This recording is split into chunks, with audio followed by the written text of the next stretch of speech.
الشيطان الرجيم بسم الله الرحمن الرحيم وصلى الله وسلم وبارك على سيدنا محمد وعلى آله وأصحابه أجمعين. Parmi les causes qui font que le serviteur accepte avec satisfaction les décrets du Seigneur, Ibn al-Qayyim nous dit, rahimahullah ta'ala, c'est que le serviteur sait nécessairement que la satisfaction de son Seigneur exalté en toutes circonstances, c'est-à-dire le fait d'être satisfait de son Seigneur en toutes circonstances. Ça sous-entend dans les moments de joie ou dans les moments de peine.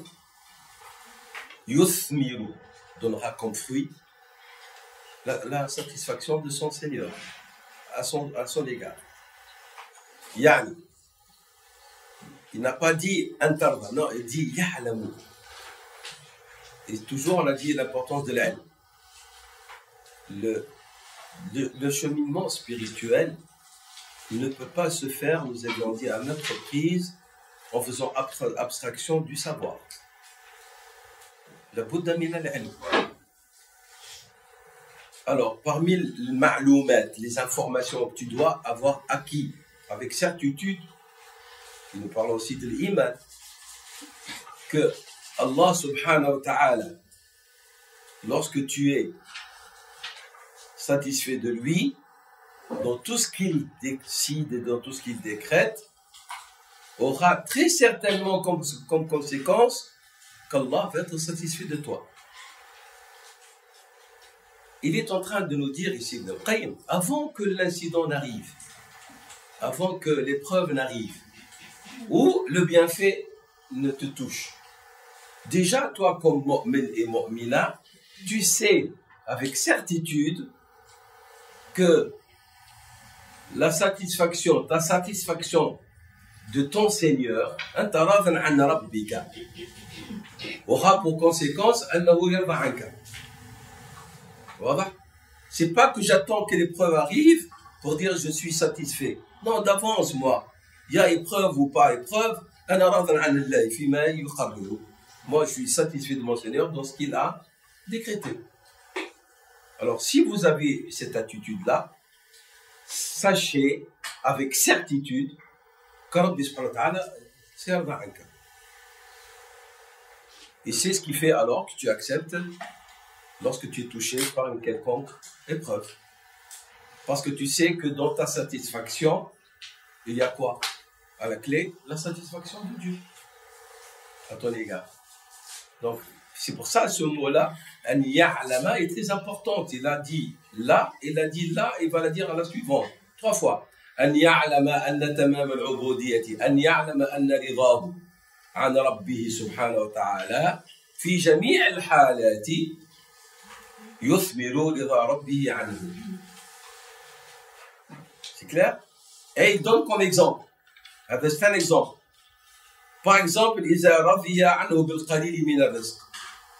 Dieu ne t'a pas donné plusieurs sources de subsistance. Les sources de ta subsistance est limitée. Il dit ici, vous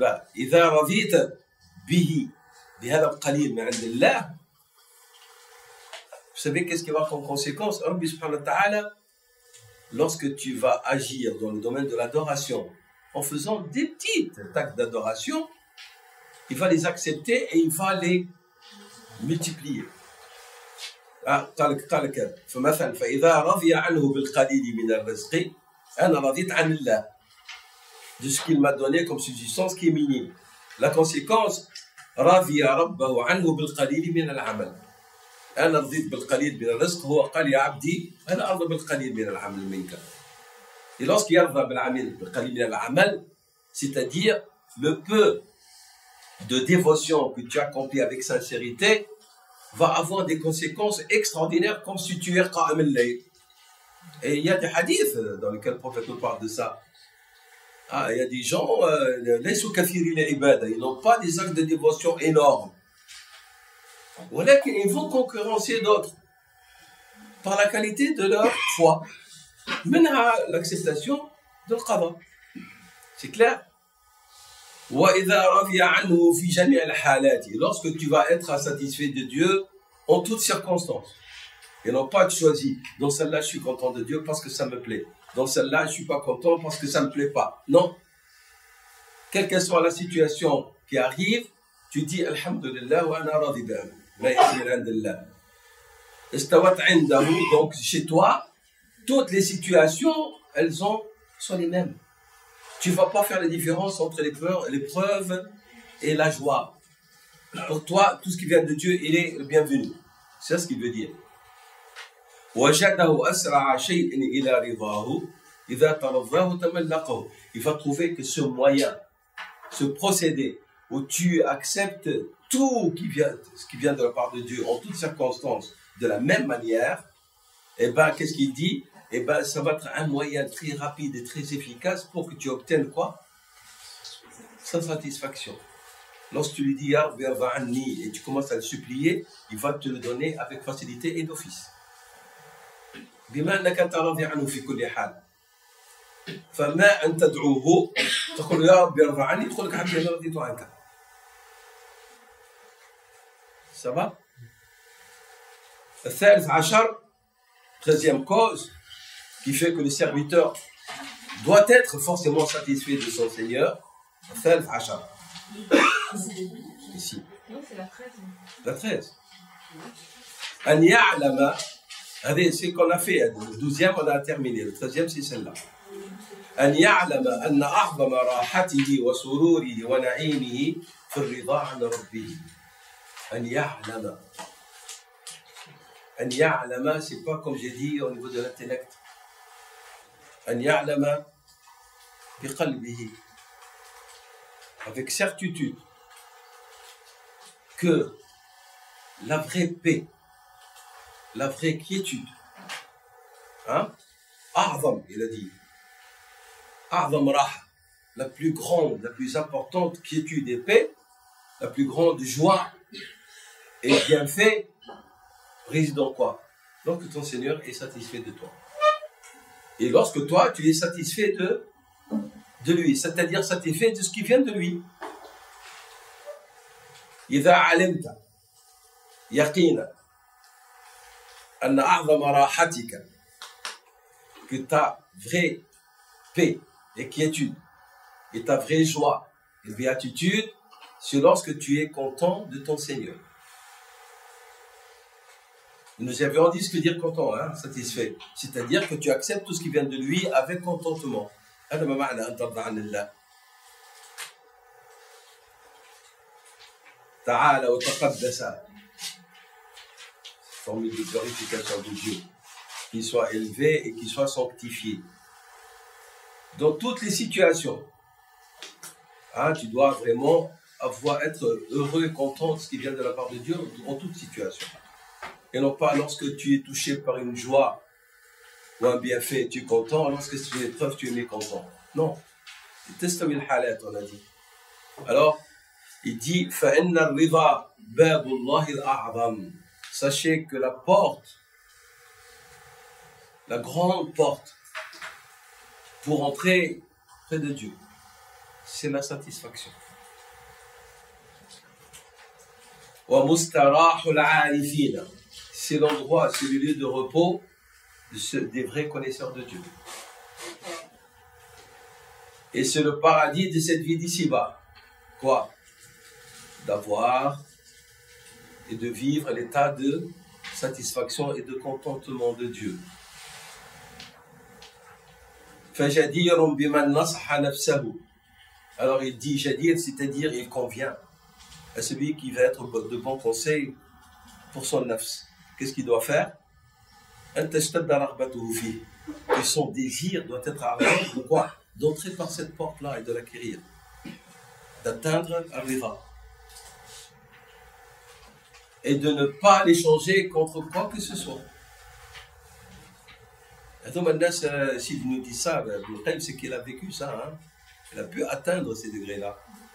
Donc je répète, c'est une formule très belle. Il dit An ya'lama, le serviteur, Anna a'zama rahatihi, que c'est vraiment, c'est de dire le plus important, le plus grand, repos, quiétude qu'il peut acquérir.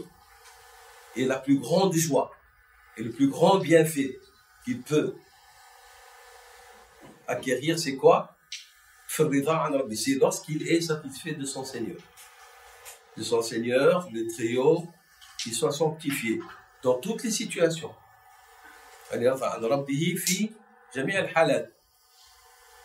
Pourquoi? Alors ici, il nous rappelle l'importance de Rida. Car Al-Rida, c'est Babullah al-A'zam. C'est la porte. C'est la grande porte par excellence qui mène vers Dieu. Et c'est le lieu, le vrai lieu de repos des gens, des vrais connaisseurs de Dieu. Le mustarah, c'est lieu où on fait raha, c'est-à-dire. Hein? Wa jannatu dunya. Et c'est le paradis de cette vie d'ici-bas. Quoi? Ar-Rida. À ce moment-là, il dit maintenant, il nous donne un conseil. Il dit, il convient à celui qui veut être de bons conseils envers lui-même, son nafs, qu'il ait un désir ardent d'acquérir cette qualité, cette manzila de Rida, et s'il l'obtient, qu'il ne l'échange pas contre quoi que ce soit. C'est vrai, le verset. Lorsque tu nous parles on parle toujours de Jannat al-Firdaus, Jannat al-Na'im, il y a Jannat al-Ridwan, qui est une grande porte. Grande porte, radiyallahu anhu wa radu anhu. Grande récompense. C'est clair? Ça, c'est pour les 13e. 14e. Alors, il va parler maintenant de notre facette, de ceux qui sont dans le mécontentement, dans la protestation, la contestation. Qu'est-ce qu'il leur dit, Ibn al-Qayyim? Eh bien, sachez, le mécontentement de Dieu, de ses décrets, la contestation, l'opposition, le rejet, eh bien, c'est la porte de quoi? De l'ham, wal-gham, wal-huzn, ou al-hazan. Tu contestes, tu protestes, tu n'es pas content, eh bien, alors, c'est la porte vers quoi? Ma ma'na al-ham? Les soucis. Al-hazan, al-gham, c'est plus que le souci, le gham. Le gham, c'est-à-dire, tu vois, le ghamam, c'est-à-dire les nuages. Donc, il y aura des nuages de quoi? D'émotions négatives qui tombent sur la personne. Ou al-hazan, c'est l'état de tristesse. C'est vrai, les gens qui sont dans le mécontentement, comment est-ce que vous les voyez? Épanouis? Les vieux.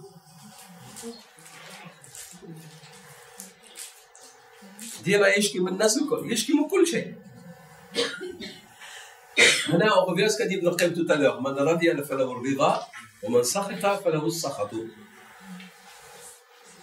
Donc voilà, celui qui accepte, Dieu lui donnera l'acceptation. Celui qui conteste, il vivra dans le mécontentement permanent. Donc il dit Ibn al-Qayyim, attention, as-sakhat, bab al-ham, c'est la porte ouverte vers les soucis, vers les émotions négatives qui te submergent et vers l'état de tristesse. Il ajoute maintenant washatatul qalbi, l'éparpillement du cœur. La personne, vous la voyez, elle n'est pas concentrée. Elle est là, elle est là, elle est là. Elle ne sait pas. Hein? Wakasful bal. Le bal, c'est au niveau de sa réflexion, ses prises de position. C'est-à-dire, comme le koussouf. Vous voyez, le koussouf, c'est-à-dire sa voile. Et donc, au niveau de sa pensée, de sa réflexion, il est là un voilage devant lui. Confus, voilà. Wassou al-hal, un mauvais état. Et bien sûr, mauvaise opinion d'Allah.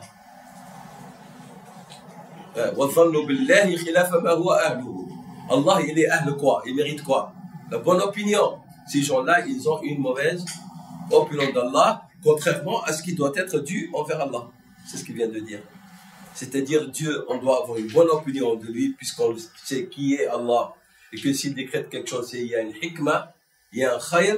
Celui-là, non. Il a une mauvaise opinion de Dieu. Et donc, et lorsqu'il revient vers le riva, ce genre d'individu, il va se libérer de tout cela. De quoi?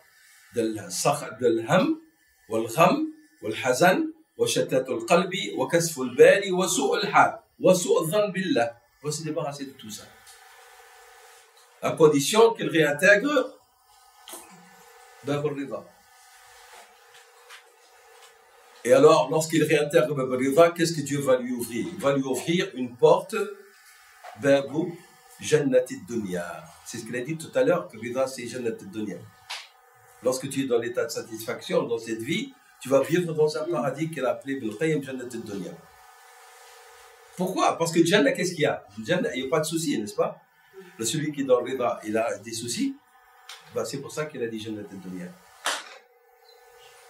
اللي ربي سبحانه وتعالى يمنحه, il lui accorde par amour cette qualité-là, cette daraja, il va vivre dans l'état de quiétude qui est une des صفات أهل الجنة. ولكن في هذه الدنيا ولكن في الآخرة سيكون أجره أكبر وأعظم. Il dit, il aura donc Bab, la porte qui lui ouvre vers le paradis de cette vie d'ici-bas avant d'aller vers Jannat al-Akhirah. Tout ça, c'est pour nous inciter à acquérir Darajat al-Rida. Il nous explique, lorsque vous avez cette qualité, voilà ce que Dieu vous donne, et lorsque vous la perdez, voilà dans quelle situation vous allez être et ce que vous allez endurer. الخامس عشر الرضا يوجب. Les mots de Ibn al-Qayyim, ils sont choisis. C'est comme ça que lorsque vous lisez les livres des vrais savants, vous devez chaque mot l'analyser. Lorsqu'il a dit yujibu, c'est pas qu'il aura comme conséquence. Il veut dire ici, très certainement, nécessairement, donnera lieu à. Si tu acquiers al-rida, nécessairement, obligatoirement, tu vas obtenir quoi? At-tuma'nina, la quiétude. واضح هذا الكلام؟ Et alors il dit, contrairement à l'état de celui du précédent, وَبَرْدُ الْقَلْبِ. Al-bard ici veut dire vraiment, ton cœur il est dans un état de quiétude, de paix. Al-bard ici c'est pas le froid. Al-bard c'est contrairement à l'état d'ébullition, de ferveur, le négatif, ishti'al, comme si elle est enflammée. Al-bard ici veut dire vraiment, la personne elle est dans un état de paix. Et elle n'est pas perturbée, elle n'est pas inquiète. Et ton cœur va être dans l'état de soukoun. Le contraire de soukoun, c'est le haraka. ولكن ici, il veut dire perturbé. Le soukoun veut dire il est dans un état de calme, de tranquillité, d'apaisement.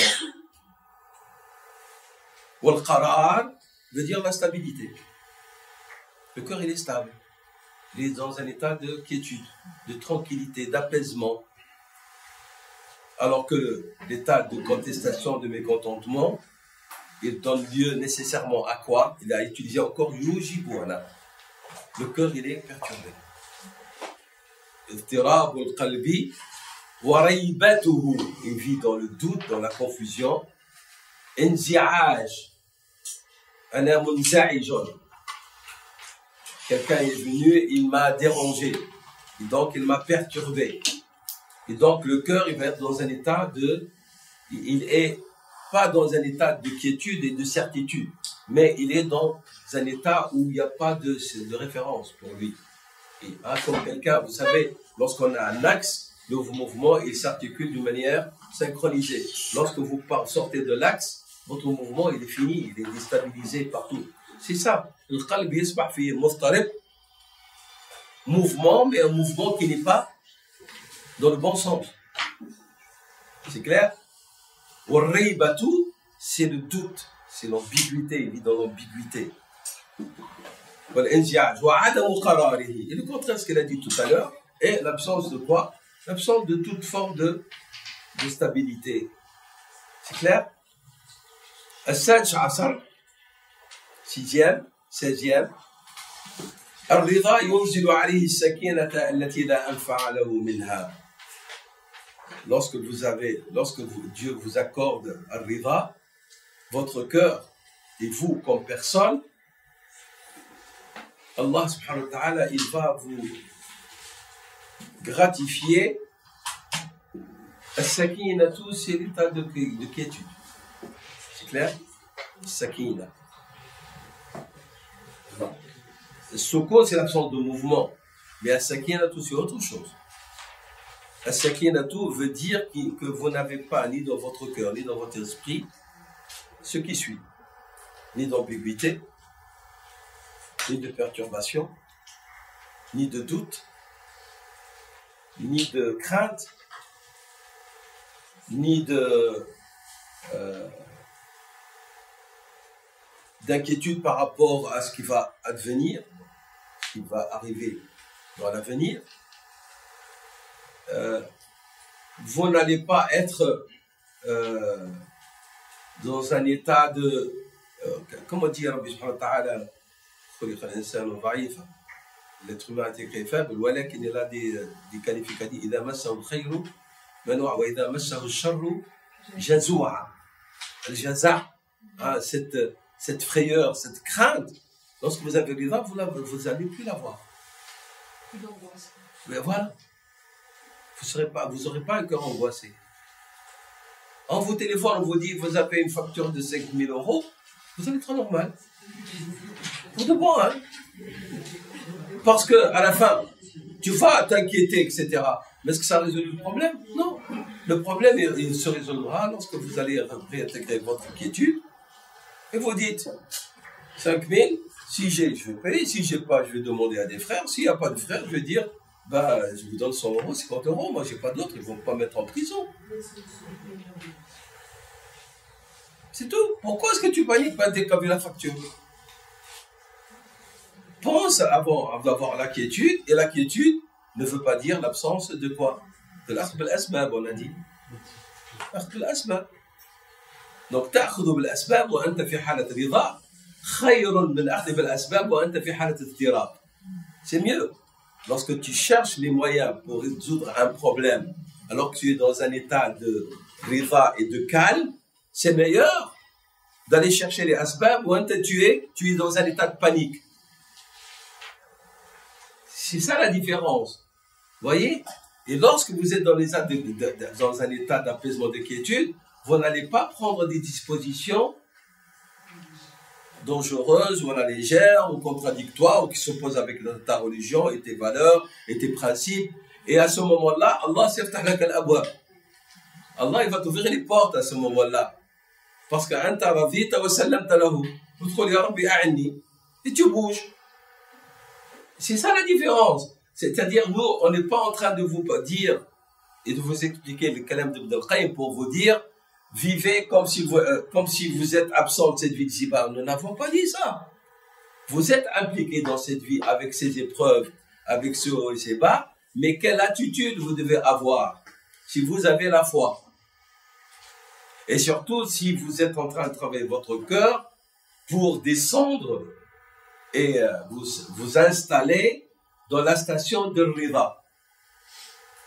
Voilà comment vous devez agir et quelles sont les connaissances que vous devez acquérir pour que vous puissiez cheminer.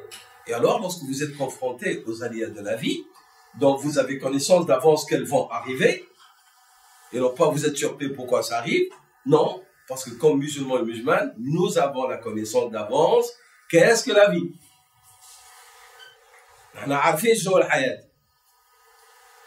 Celui qui dit que je n'ai pas qu'est-ce que la vie, alors c'est mahni. Où est-ce qu'il vit alors? الحياة الدنيا فيها لعب وفيها لهو وفيها زينة وتفاخر وفيها ابتلاءات وفيها محن وفيها نجاح. Il y a des réussites, de l'échec, il y a du tout. هذه الحياة الدنيا. الإنسان خلق il est في نصب, dans un état de labeur permanent. Et celui qui estime que la vie ne doit pas être comme ça, qui nous dit quelle définition il donne à la vie. Et est-ce que sa définition, elle est conforme à ce qu'est la vie? Subhanallah. C'est pour ça que lorsqu'on voit certains de nos frères qui réintègrent la foi, surtout s'ils sont des gens de l'élite et des intellectuels, C'est eux qui nous ramènent vers l'essentiel que nous avions oublié. Hein.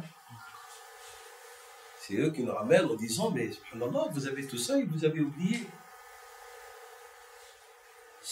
Lorsqu'on lit le Coran maintenant avec cette aide d'Ibn al-Qayyim, rahimahullah ta'ala, on voit le Coran autrement maintenant. On le lit autrement. Surtout nous, maintenant, quand même, ça fait la 3e année qu'on chemine. Hein. 4e, voilà. 4e année qu'on chemine avec Ibn al-Qayyim. Si à 4 ans, nous n'ont pas eu un impact sur nous, alors on a perdu notre temps. Ça doit avoir un impact sur nous. Comment est-ce qu'on doit lire le Coran, comment est-ce qu'on doit comprendre le Coran, comment est-ce qu'on doit agir face à la vie et aux épreuves à lesquelles nous sommes confrontés chaque jour. Face aux événements mondiaux, face à tout, hein. Face à tout. Il nous dit, rahimahullah ta'ala,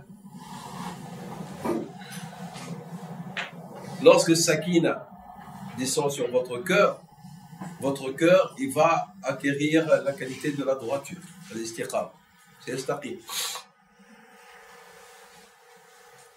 Et tous ces états vont être réformés. Ahwal al-qalb, satataghayyar. Il ne va plus être un cœur, comme on l'a dit tout à l'heure, qui panique facilement, qui tombe dans la frayeur, un cœur qui désespère, ou qui est avide de la passion, etc. Il va changer. Il va changer. Alors que l'état de mécontentement, de protestation, va l'éloigner de tout cela. Et donc, votre état, en vérité, et celle de votre cœur, de votre personne, de votre nafs, dépendra de ce que vous avez acquis au niveau de la quantité et de la qualité. Plus vous allez acquérir de ahwal positifs, dû à rida, votre cœur va en être influencé. Moins vous allez avoir, va être l'état aussi de votre cœur. C'est pour ça qu'il a dit on applique ça sur sahat. Si tu es quelqu'un qui proteste et qui conteste et qui est dans le mécontentement en permanence, tu auras le lot, tout cela, dans le sens négatif. Et si c'est peu, tu auras un peu aussi. Et la meilleure situation, c'est quoi? Lorsque tu te débarrasses de tout ça pour réintégrer ta rajat al-rida.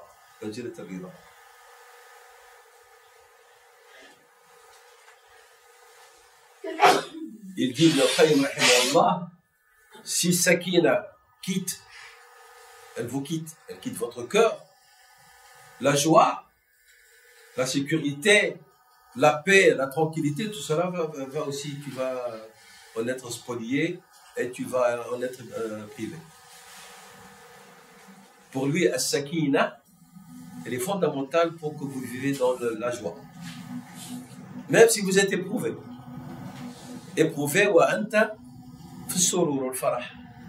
Li'annaka radi an Allah, tu es satisfait de Dieu, de ce qui vient de la part de Dieu. يقول وإذا ترحلت عنه. Si on prend au sens figuré, c'est pas voyager, c'est-à-dire elle a quitté. Si Sakina te quitte ton cœur, qu'est-ce qui va partir avec?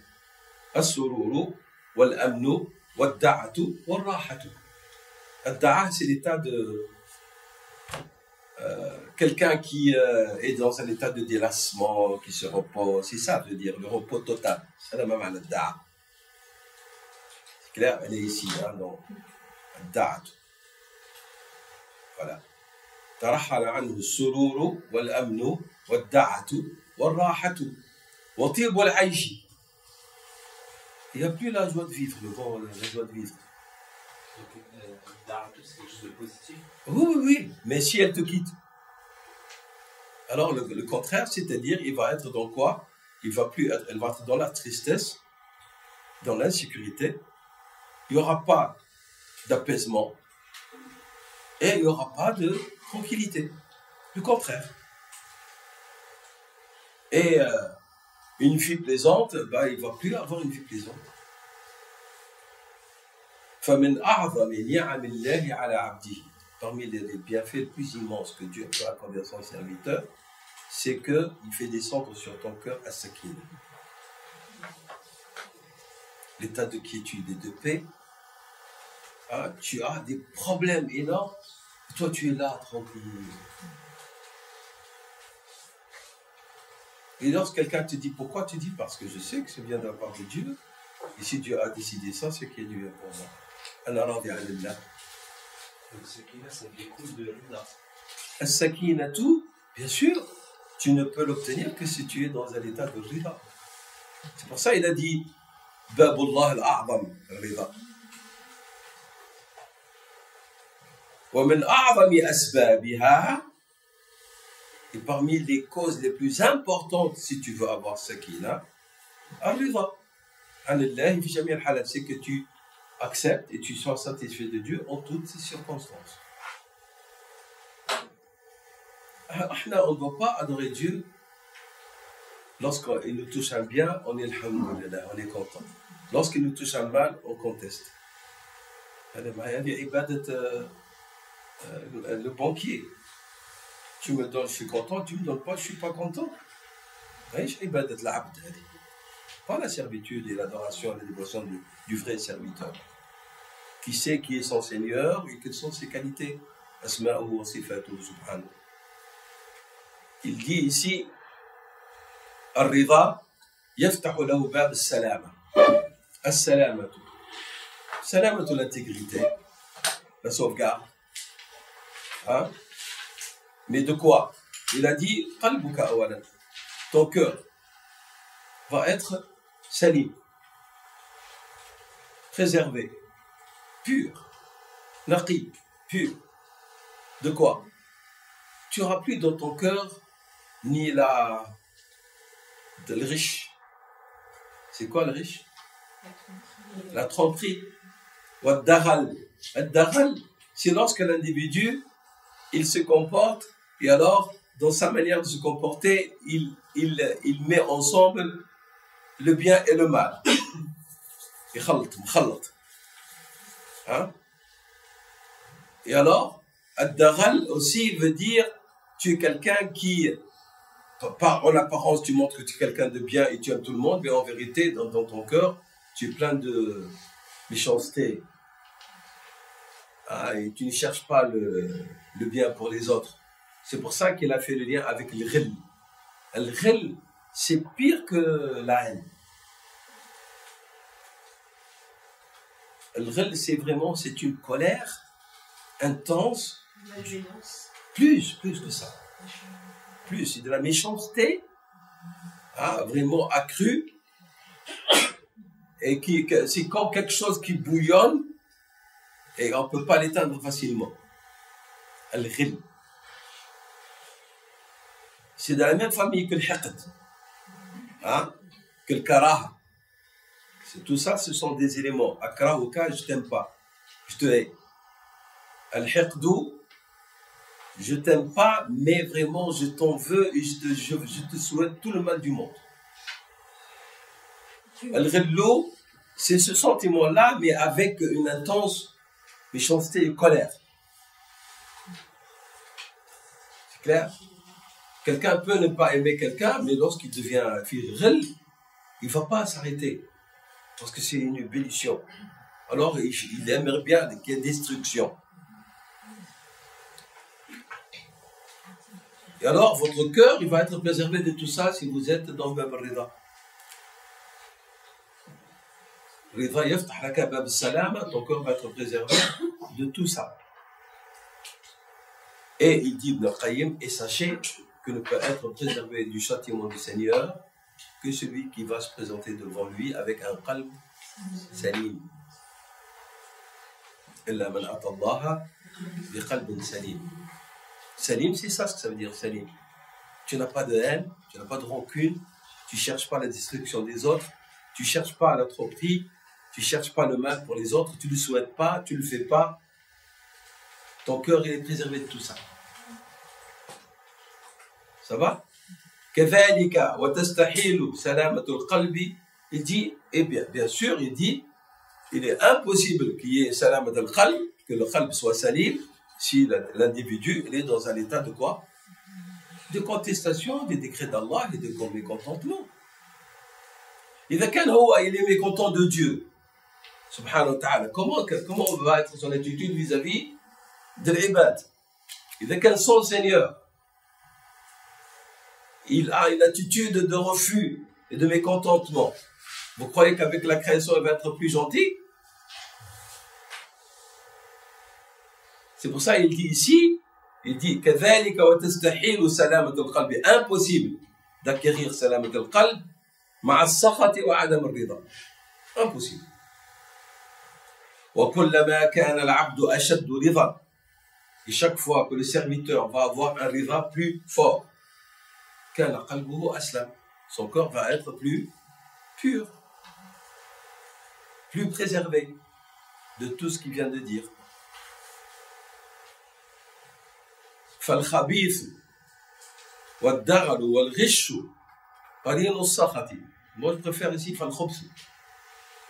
Quelqu'un de khabith, c'est quelqu'un de pervers. Le khubth. Mais une perversité vicieuse. C'est le khubth. Le khabith, c'est quelqu'un qui est pervers, mais avec vraiment une stratégie pour nuire. فالخبيث ou le khubthu wa daghalu, tout ce qui est méchanceté, haine, ou le riche ou la tromperie, ils sont entre guillemets les amis intimes de quoi? De sakhat. Si la personne est dans un état de sakhat permanent, bah, il faut s'attendre qu'il ait tous ces mauvaises ces défauts, qui ne sont pas des défauts uniquement, c'est des perversités, des péchés graves dans lesquels il y a même des péchés majeurs.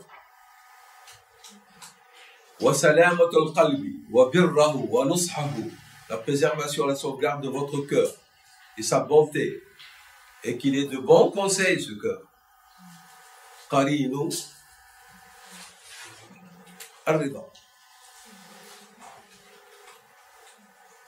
Et il dit, ici, il nous donne des informations qui sont importantes pour nous dans notre apprentissage de notre religion aussi, et dans notre travail pour nettoyer notre cœur. Parce que vous savez très bien, on ne parle pas des a'mal al-jawarih. Ici, on est en train de parler de quoi? Al-iman al-qalbiyya. C'est ça le livre. Le livre, il parle de ça. Le livre de Qayyim, il parle des degrés, différents degrés de la foi, mais les degrés de quoi? Du cœur.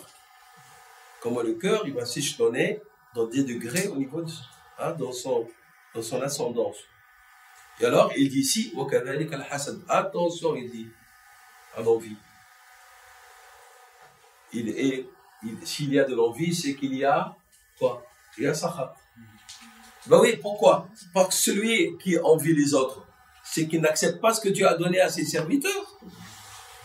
Ce que Dieu leur a donné. Donc, dans le sens que tu n'acceptes pas ce que Dieu a donné à un tel. Pire que ça, vous savez, le hasad, qu'est-ce qu'il fait? Il va faire une démarche de vouloir spolier cet individu ce que Dieu lui a donné. Ce n'est même plus un sentiment. Il passe à l'action. Al-Hasidou, c'est pas dans son cœur il t'envie. Non, il va passer. Il veut te débarrasser, te spolier. Allah t'a donné la réussite, pourquoi lui réussit pas moi? Et alors qu'est-ce qu'il fait? Il va faire tout pour que tu échoues.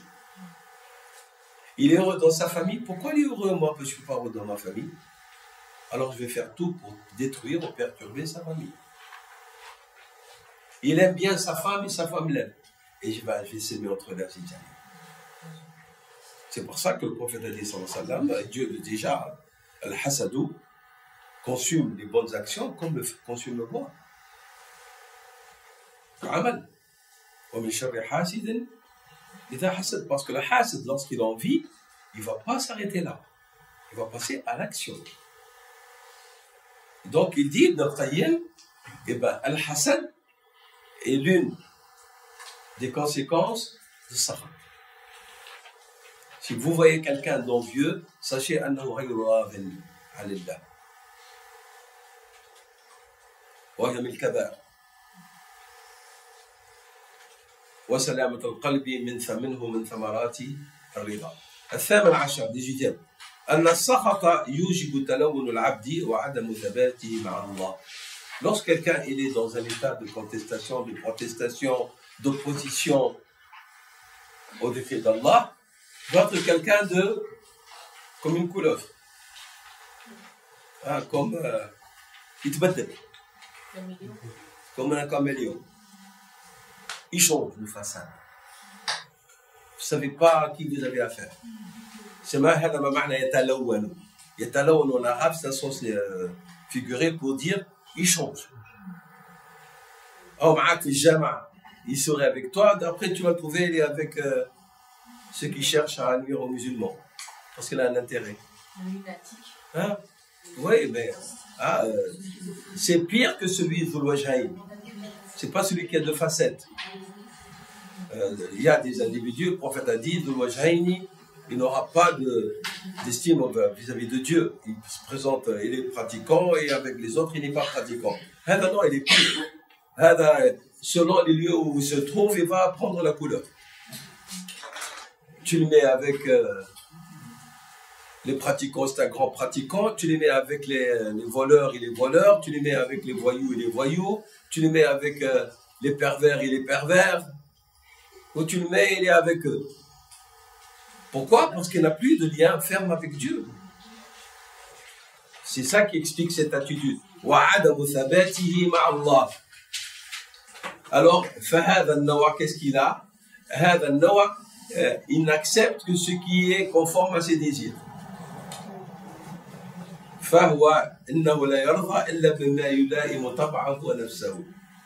Donc, il est satisfait lorsque ce qui arrive, il trouve écho dans son nafs, ou dans sa nature, ou dans ses intérêts. Et donc, voilà. Et donc, وَالْمَقَادِيرُ تَجْرِي دَائِمًا بِمَا يُلَائِمُهُ وَبِمَا لَا يُلَائِمُهُ. Mais il oublie, dit Ibn al-Qayyim, que les décrets de Dieu, ils vont être conformes parfois à ce que vous désirez, et parfois à ce que vous ne désirez pas. Les décrets de Dieu ne sont pas tributaires de ta volonté à toi et de tes désirs. Allah, lorsqu'il décrète, il ne vient pas me dire « Hassan, est-ce que tu veux que tu fasses ça ?» Non. Non. Il a décrété, subhanahu wa ta'ala, mais ce qu'il va décréter dépendra de la qualité de ma relation avec lui. Pas dans le sens maslaha et intérêt, dans le sens qu'il va me décréter, il va me le décréter comme maslaha, même si c'est un mal, entre guillemets, par rapport à la qualité de ma relation avec lui. C'est-à-dire, d'une autre manière simple, je vais simplifier la chose. Dieu a décrété que chaque humain aura son lot des bons moments et des mauvais moments dans cette vie. Tout être humain va avoir son lot. Tout être humain. Il n'y a pas un qui va traverser cette vie sans avoir été effleuré par des afflictions. Personne. Donc, هذا قضاء الله. Voilà. Et c'est ça la vie. Et Dieu a voulu qu'elle soit comme ça. Épreuve. Pour sélectionner les meilleurs d'entre les médiocres. Deuxièmement, il a décrété que les humains qu'il a créés sont de deux sortes face à ses prédestinés. Il y a ceux qui acceptent tout de la même manière, le bien et le mal, l'na'ma, les bienfaits et les épreuves. Alors ils auront une récompense qualifiée, extrême. Puis il y a ceux qui vont contester. Ils auront en contrepartie le désespoir, l'instabilité, l'absence de paix et de quiétude. Et pas de récompense. Et puis il y a d'autres qui balancent. Et c'est par rapport à la qualité, à la quantité de leur acceptation ou de leur mépris que sera la conséquence de leur qui aura l'effet de cette attitude qu'ils auront. C'est ça. Et le sensé, c'est celui qui choisit le chemin de l'acceptation. Parce que tu le veuilles ou non, les décrets de Dieu, jariyatun alayna. Elles sont effets. Bon gré, mal gré. Les décrets de Dieu, jariyatun alayna. C'est comme ça qu'il a décidé, subhanahu wa ta'ala. Tu le refuses, c'est que tu refuses que Dieu soit le maître. Donc, tu mets en cause Dieu, son existence, ses attributs, ses qualités. Donc, tu as un problème de foi.